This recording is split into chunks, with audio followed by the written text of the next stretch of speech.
சீக்கிரம் நான் பணக்காரனா ஆகணும், கோடீஸ்வரனா வாழணும் அப்படின்னு ஆசைப்படுறீங்களா? உங்களுக்கான குட்டி கதையை உங்ககிட்ட சொல்ல போகிறேன். உங்கள் அன்பு தோழி விஜயா. வாங்க காணொளிக்குள்ளே போகலாமா?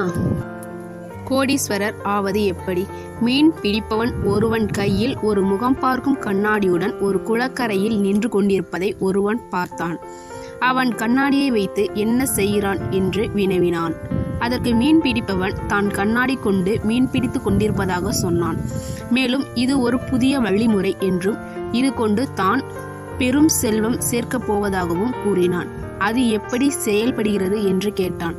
சொல்கிறேன், ஆனால் அதற்கு நீ 1000 ரூபாய் கொடுக்க வேண்டும் என்றான். வந்தவனும் ஆர்வ மிகுதியால் 1000 ரூபாயை அவனிடம் கொடுத்தான்.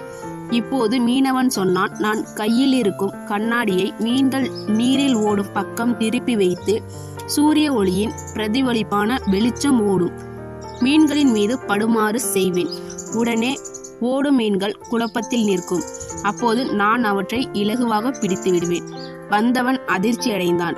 அவன் கேட்டான், இது பைத்தியக்காரத்தனமாக இருக்கிறது. வலை போட்டால் மீன் மாட்டப் போகிறது. எதற்கு இப்படி செய்கிறாய்? இப்படிதான் நீ மீன் பிடிப்பாயா? அது சரி, இன்று இந்த முறையில் எத்தனை மீன்கள் பிடித்திருக்கிறாய் அப்படின்னு கேட்குறான். அதுக்கு மீனவன் சொன்னானா, இன்று நீ 6வது. இப்படித்தான் நம்மில் பலர் பணம் சம்பாதிப்பது எப்படி, கோடீஸ்வரர் ஆவது எப்படி, சிறப்பாக தொழில் செய்வது எப்படி என்று எழுதப்பட்ட புத்தகங்களை வாங்குகின்றனர். இந்த காணொளியிலேருந்து நீங்கள் என்ன புரிஞ்சுக்கிட்டீங்க அப்படிங்கிறத மறக்காமல் கமெண்ட் பண்ணுங்கள். இந்த கதை உங்களுக்கு பிடிச்சிருந்துச்சுன்னா லைக் பண்ணுங்கள், ஷேர் பண்ணுங்கள், சப்ஸ்கிரைப் பண்ணுங்கள். ஓகே, அடுத்த கதையில் சந்திக்கலாம். பாய்.